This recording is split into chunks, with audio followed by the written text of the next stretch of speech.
살아갈 수가 없습니다. 근데 주님께서는 말씀하시기를 사람이 사는 것은 떡으로만 사는 것이 아니라 뭐라고 산다고 했습니까? 하나님의 말씀으로 산다. 그러니까 내 나이가 많으면 많을수록 육체의 나이의 양식도 중요하지만 그만큼 뭐가 더 필요하다는 얘기입니까? 하나님의 말씀이 더욱더 필요하다. 그렇게 볼 수 있는 겁니다. 그래서 나이가 들수록 영혼의 양식, 주님께서 말씀하신 생명의 말씀의 양식을 잘 먹어야 됩니다. 그래야만 노년에 영육 간의 강렬함을 유지할 수가 있는 겁니다. 젊을 때보다도 영의 양식은 더 많이 먹어야 돼요. 더 잘 먹어야 됩니다. 그런 의미에서 우리는 매주일 한 주의 말씀을 잠깐 묵상한다는 것은 굉장한 유익함을 가져다 줍니다. 지난주 말씀이 어디였죠? 룻기 말씀이었잖아요. 룻기를 통하여서 제목이 인생을 채우시는 하나님. 하나님께서 우리의 인생을 뭐 한다는 거예요? 채우신다는 거예요. 그래서 나오미와 룻을 통하여서 아무런 낙이 없었잖아요. 나오미도 그렇고 룻도 이방 여인이었지만 그때는 아무것도 채워진 것이 없는 것 같은데 하나님의 경륜과 섭리를 따라서 아무것도 없는 시대를 통하여서 결국은 뭡니까? 하나님이 채워주십니다. 우리의 인생도 그렇습니다. 어떨 때 보면 가장 낮은 자리에 있는 것 같은데도 불구하고 그 일조차도 합력하여서 우리의 인생을 채워주시는 분이다라고 지난주에 말씀을 드렸습니다. 그렇게 되면 여러분들이 때로는 힘들고 지치고 아무것도 없는 것 같이 느껴질 때라도 이 일을 통하여서 이 삶의 과정을 통하여서 하나님은 뭐 하시는 겁니까? 나의 삶을 채워주신다는 그 믿음이 중요합니다. 특별히 몸이 약할 때, 아플 때에 그 믿음이 더 필요합니다. 지금은 내가 아프지만 힘들지만 이 일을 통하여서도 하나님은 뭐예요? 나를 채워주시는 거예요. 속 사람을 채워주시는 거예요. 그것을 룻기를 통하여서 살펴봤습니다. 자, 오늘 제목을 다 같이 한번 해볼까요? 시작. 끝까지 사랑하시는 예수님. 그렇습니다. 하나님이고 예수님입니다. 오늘은 종려주일입니다. 종려나무는 승리와 기쁨을 상징합니다. 그래서 예수님께서 예루살렘으로 입성하실 때에 사람들은 종려나무를 흔들며 호산나 외쳤습니다. 호산나라는 뜻은 뭔가 하면 구하옵나니 이제 구원하옵소서라는 뜻입니다. 예수님께서 승리와 기쁨의 주인이신 주님께서 예루살렘으로 입성하신다는 것을 알고 종려나무를 흔들면서 뭐라고 외쳤다고요? 호산나라고 외쳤다라는 겁니다. 우리 다 같이 한번 해볼까요? 시작. 호산나. 뭘 흔들면서요? 종려나무 가지를 흔들면서. 종려나무는 승리와 기쁨을 상징하고 호산나라는 것은 주님, 나를 구원해 주옵소서. 이렇게 주님을 맞이한 주일이 오늘입니다. 그러면 그들은 무엇으로부터 구원을 원했을까요? 뭔가 구원이 필요할 거 아니에요. 그들의 구원을 명시는 하고 있지만 추정을 해보면 아마 이런 것을 예수님께서 구원해 달라고 마음에 담고서 호산나를 외쳤을 겁니다. 먼저 그들은 지긋지긋한 가난과 세금으로부터 구해달라는 마음이 있었을 거예요. 가난했기 때문에 이 가난을 뭐예요? 좀 해결해 달라는 거예요. 그 마음을 담고서 호산나를 외쳤을 겁니다. 그 당시 백성들은 로마에 내는 세금과 성전에 내는 성전세가 엄청 많았습니다. 그리고 또 중간에서 착취하는 관리들이 있었습니다. 그러니까 이중거에 시달리는 겁니다. 세금 자체도 부담스러운데 중간에서 떼먹는 관리들이 많았기 때문에 가난한 것도 서러운데 세금도 내야 돼요. 그렇다고 공정하게 되는 것도 아니고 중간에 뇌물을 먹든지 여기서 편법이 이루어지는 것을 보고서 이것을 좀 해결해 달라고 백성들은 뭐라고 했다고요? 호산나라고 외쳤다는 거예요. 어느 날 우리 강순기 장관님의 어머님께서 이런 말을 하셨다고 했어요. 제가 전에 들은 적이 있는데 가난은 똥보다 더 더럽다. 장모님 맞습니까? 제가 작년에 들은 거기 때문에 아마 맞을 거예요. 얼마나 가난이 힘들었어요. 가난이 서러웠어요. 저는 뭐 다는 알지 못하지만 오죽했으면 그 말씀을 하셨을까라는 생각은 있습니다. 저도 어떨 때 보면 없는 게 서러울 때가 있거든요. 그 당시 어르신들은 사회적으로도 힘들지만 가정적으로 개인적으로도 힘을 들었습니다. 하루 먹고 사는 게 참 절박한 시절 아니었겠습니까? 그러니까 그런 말이 하죠. 요즘 젊은이들은 그걸 뭐 이해 못할 거예요. 아니 똥이 더 더럽지 가난이 더 더럽냐? 그건 모르는 사람이 하는 얘기예요. 정말로 가난에 찌들어 보면 똥은 별거 아닙니다. 그보다 수십 배 서러운 것이 가난이에요. 그래서 어린 나귀를 타고 예루살렘으로 입성하시는 예수님을 향하여서 주여 우리를 가난으로부터 구원하여 주옵소서라는 소망을 담아서 호산나라고 외치며 종려나무 가지를 흔들어 외쳤을 겁니다. 그들의 심정이 그랬을 거예요. 주님, 우리가 너무나 가난합니다. 힘듭니다. 우리를 구원해 주옵소서. 그 말을 직접적으로 못하지만 종려나무를 흔들면서 호산나 외쳤을 겁니다. 또 다른 의미는 로마라는 강한 권력 앞에서 주눅 들지 않고 살게 해달라는 그 구원의 마음을 담아서 호산나라고 외쳤을 겁니다. 이것은 그 당시만 그런 것이 아닙니다. 여러분들도 잘 아시다시피 지금 강대국의 횡포를 보십시오. 전쟁을 하는데 사람을 사람으로 안 봅니다. 힘이 있다고 그저 폭탄 때려 뿌리는 거예요. 그거 당하는 사람 얼마나 억울하겠습니까? 하루아침에 자식이 죽어나가고 아들이 죽어나가고 내 아는 사람이 죽어나가는 것이 로마 시대만 그런 게 아닙니다. 오늘날도 그래. 이로부터 주님 사람답게 살게 해달라고 외치는 것이 종려나무를 흔들면서 호산나 외쳤을 겁니다. 그리고 병들고 지친 내 몸을 고쳐주옵소서라는 그 구원의 마음이 있었을 겁니다. 지금은 우리가 아프면 뭘 합니까? 약을 먹고 병원 찾아가서 진찰 받아보고 엑스레이 찍고 그것도 안 되면 MRI 찍고 해서 할 수 있는 걸 다 해보잖아요. 그런데 예수님이 나귀를 타고 예루살렘을 입성하는 그 시절에는 약도 없고 의사도 없습니다. 아프면 할 수 있는 게 뭐가 있습니까? 그저 멍하니 하늘을 바라보는 것밖에 없습니다. 그리고 더더구나 병든 것도 서러운데 병들면 사람들이 어떤 취급을 하는가 하면 죄인 취급을 합니다.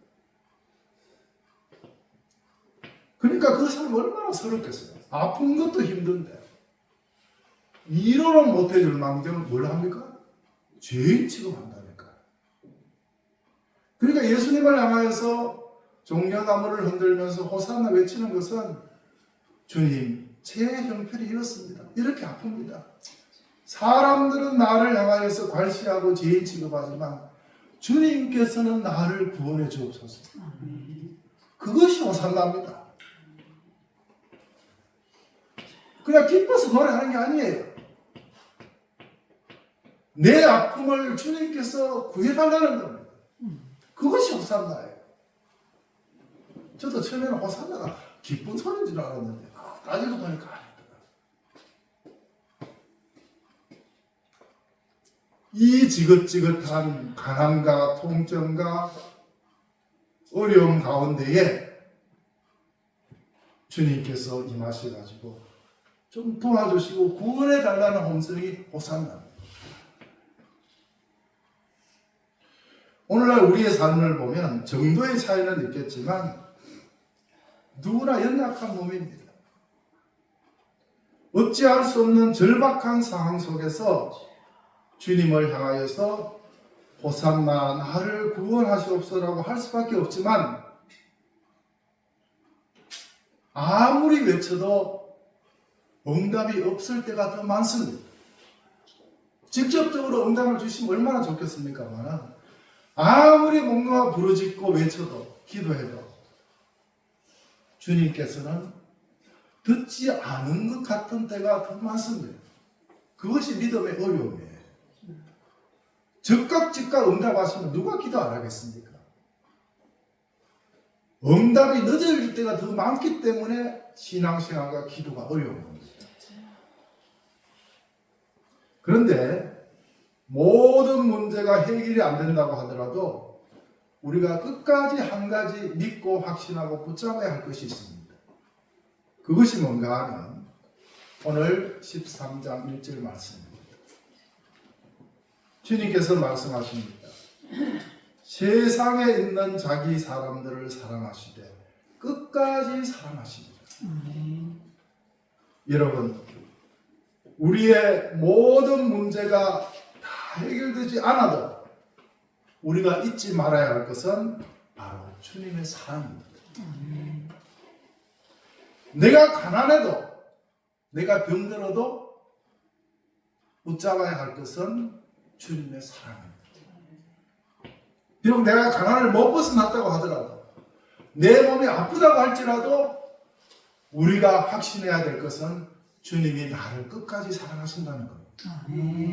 이것이 믿음입니다. 이것이 신앙입니다. 물론 다 해결되면 좋겠지만 그렇지 않을 때도 많지 않습니까? 주님을 떠나가지 않으시고 우리를 끝까지 함께 하시고 사랑하신다라는 것을 여러분들이 믿고 확신 속에서 살아가시기 바랍니다. 주님께서는 우리를 얼마나 사랑하시는가 하면 14절 말씀을 보면 내가 주와 또한 선생이 되어 너희 발을 씻었으니 그랬습니다. 여러분, 다른 사람의 발을 씻는다는 것은 의무감으로는 할 수 없는 겁니다. 사랑으로만 할 수 있는 거예요. 사랑 없이는 남의 발을 못 씻습니다. 하면 할 수는 있겠죠. 뭐 봉사 차원으로는 할 수는 있습니다. 우리가 세족식이라는 것도 해봤지만 그냥 따라서 할 수는 있어요. 그러나 진정으로 그 영혼을 사랑하는 마음이 없으면 주님께서 말씀하시는 내가 주와 선생이 되어 너희 발을 씻겼으니 하는 이 행위는 못하는 겁니다. 주님은 사랑하기 때문에 끝까지 사랑하시기 때문에 발을 씻긴 것이지 내가 선생이라서 모범을 보이기 위해서 하신 것은 아닙니다. 그래서 발을 씻기신 후에 예수님께서는 여리어 말씀하시기를 15절을 보면 내가 너희에게 행한 것 같이 너희도 행하려 하여 본을 보였노라 그랬습니다. 주님께서 내가 해야 하는 것, 즉 발을 씻기신 것을 똑같이 하라는 말씀은 우리도 대야에 물 받아 놓고 발을 씻기라는 의미가 아닙니다. 여러분 신앙생활 오래 하셨지만 그렇게 한 적이 있습니까? 이 말씀은 똑같이 따라하는 말이 아닙니다. 주님께서 제자들의 발을 씻기시고 너희도 그렇게 하라는 의미는 뭔가 하면 상대방의 가장 부끄러운 것을 덮어주는 사랑을 행하라는 겁니다. 그것이 발을 씻어주는 겁니다.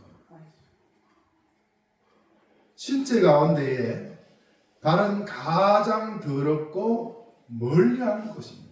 냄새나는 것입니다. 항상 이렇게 덮여있기 때문에 신발에 덮여있거나.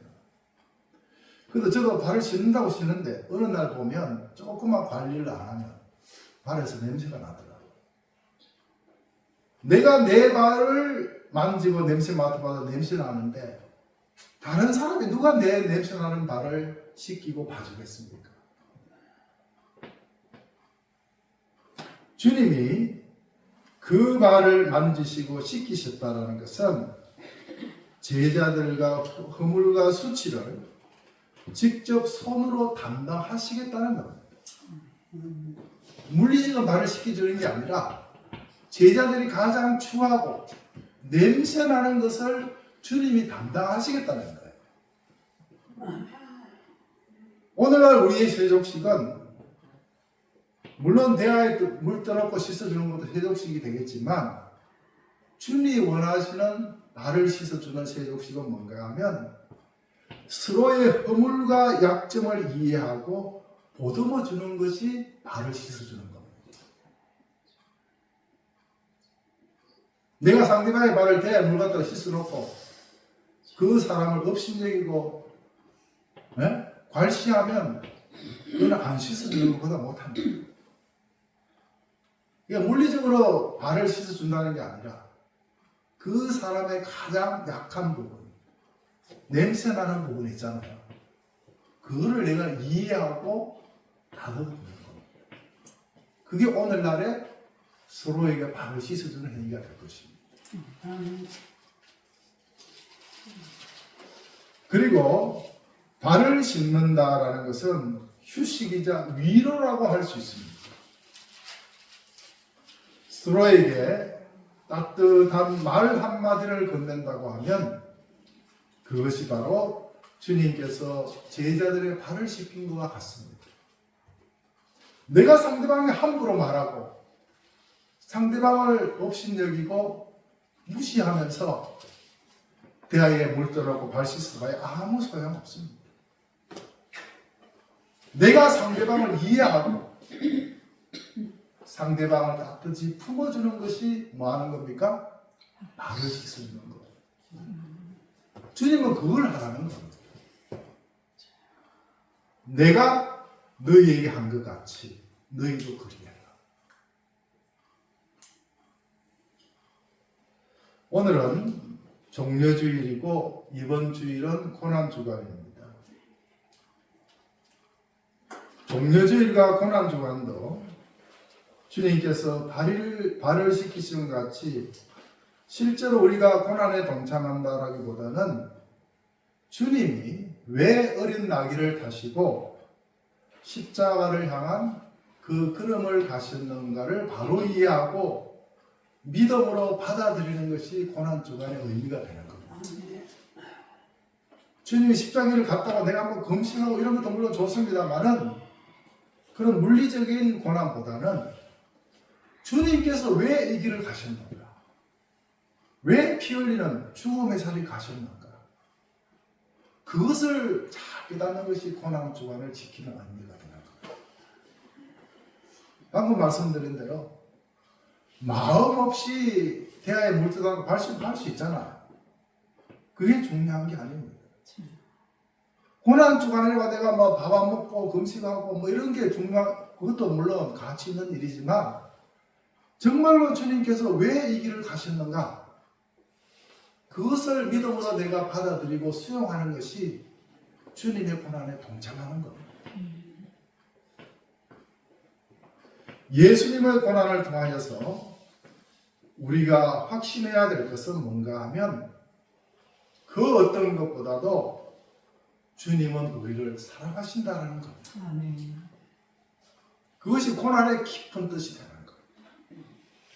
주님께서 우리를 사랑하지 않는다고 하면 그 고난의 길을 가셨겠습니까? 우리를 사랑하시기 때문에 고난의 길을 기꺼이 가셨고 심지어 어디까지 갔습니까? 죽음의 자리까지 가신 거예요. 이 고난을 통하여서 우리는 슬픔을 배우는 것이 아니라 우리를 자기의 목숨을 내어놓기까지 나를 사랑하시는 그 사랑을 느끼는 것이 이 고난의 길에 동참하는 겁니다. 사랑 없이 어찌 그 길을 건너겠습니까? 못 갑니다. 주님께서는 오늘 1절 말씀과 같이 세상에 있는 자기 사람들을 언제까지 사랑했다고요? 끝까지 사랑하셨잖아요. 그 사랑이 있기 때문에 주님께서는 죽음을 앞에 보고서도 가신 거예요. 고난이지만 그 속에는 고난보다도 더 큰 사랑이 있는 겁니다. 이 사랑을 알면 우리의 삶 자체가 어떤 면으로 보면 고난일지라도 그 속에 은혜가 있고 하나님이 사랑이 있는 겁니다. 아멘. 우리의 삶도 마찬가지입니다. 주님의 그 사랑을 믿지 못하고 알지 못하면 어찌 힘든 인생을 살아갈 수 있겠습니까? 주님의 사랑을 모르고 잊어버리고 믿지 않으면 우리의 인생은 늘 고달픕니다. 외롭습니다. 특히 나이가 들수록 더 그래요. 좀 전에 서두에 말씀을 드리지 않습니까? 나이가 들수록 영혼의 양식을 더 많이 먹어야 됩니다. 영혼의 양식을 먹는다는 것은 주님께서 나를 사랑하신다는 걸 확실하게 아는 거예요. 그 믿음으로 살아가는 겁니다. 주님의 말씀으로 주님과 함께 하루하루 살아가는 겁니다. 그래야만 우리가 인생을 버틸 수가 있는 겁니다. 그 은혜, 그 사랑은 우리가 믿고 누리면 누릴수록 커질 줄로 믿습니다. 아멘. 주님께서 말씀하셨잖아요. 없는 자는 있는 것까지도 빼앗기지만 이 사랑을 믿고 구하고 누리는 자는 더욱더 풍성해질 것이라 했습니다. 우리의 믿음은 내가 잘하는 것도 중요하지만 주님께서 나를 사랑하시는 그 사랑을 확실하게 아는 것이 좋은 믿음. 그것이 필요해요. 사람의 속성상 자기 기준으로 생각이 많거든요. 내 생각이 옳고 내 판단이 옳고 내가 이런데 하는 생각이 인간의 마음속에는 자신도 모르게 자리 잡고 있을지도 모르겠습니다. 그것을 벗는 것이 그 마음으로 상대방을 이해하고 섬기는 것이 오늘 주님께서 하신 발을 씻는 것과 마찬가지가 될 줄로 압니다. 이것은 하루아침에 되는 것은 아닙니다. 저도 늘 염두에 두지만 불쑥불쑥 발을 씻기보다는 오히려 그것을 멀리할 때가 많습니다. 왜? 냄새나고 더럽고 추하니까 그렇습니다. 그러나 정말로 내 사랑하는 사람이라고 한다면 뭘 해도 그것이 나쁘게 안 보입니다. 예쁘게 보이는 것과 마찬가지로 우리가 정말로 주님의 사랑을 받아서 사랑이 내 안에 넘친다고 하면 상대방을 포용하고 이해할 수 있게 됩니다. 그것이 발을 씻기는 겁니다. 여러분, 앞으로 내 발 씻는 것도 중요하지만 다른 사람의 발도 많이 씻기시기를 바랍니다. 이 말처럼 쉽지 않아요. 내 자존심 좀 내려놔야 됩니다. 그리고 내 생각과 편견도 좀 내려놔야 돼요. 내 생각이 딱 고정되어 있으면 상대방을 이해 못합니다. 내가 이렇게 딱 고정되어 있는데 어떻게 상대방 말과 생각이 이해가 됐으면 안 되는 거예요. 이게 발을 시킨다는 것은 먼저 내가 부드러워져야 됩니다. 내 생각과 좀 다르더라도 내 기분과 좀 다르더라도 뭐예요? 상대방을 인정해 주는 겁니다. 그게 발을 시키는 거예요. 내가 딱 고정화되어 있으면 상대방의 말에 조금만 걸리면 이게 부딪히는 거예요. 그러면 못 씻습니다. 주님께서 제자의 humor을 모르겠습니까? 알죠. 하나님의 아들이신데 그걸 모르겠습니까? 그럼에도 불구하고 뭡니까? 주님은 아무런 말씀 안 하시고 그저 발을 씻겨주시고 내가 이리해서 너희도 그리하라. 우리 신앙이라는 것이 그렇습니다. 주님 따라가다 보면 불쑥불쑥 내 생각이 앞설 때가 있습니다. 그때 뭘 해야 될까요? 먼저 내 발 씻고 상대방을 씻어주는 것 같은 마음의 부드러움이 있어야 됩니다. 그럴 때야만 비로소 발을 씻겨줄 수 있는 것이지. 여러분, 이 믿음으로 끝까지 흔들림 없이 주님의 사랑 안에서 살아가시기를 바랍니다. 그래야만 주님께서 우리를 보시고 잘하였다라고 칭찬하여 주실 줄로 믿습니다. 기도하겠습니다. 자비로우신 하나님 아버지, 오늘 주님께서 말씀하시기를 자기 사람들을 세상 끝까지 사랑하신다고 했습니다.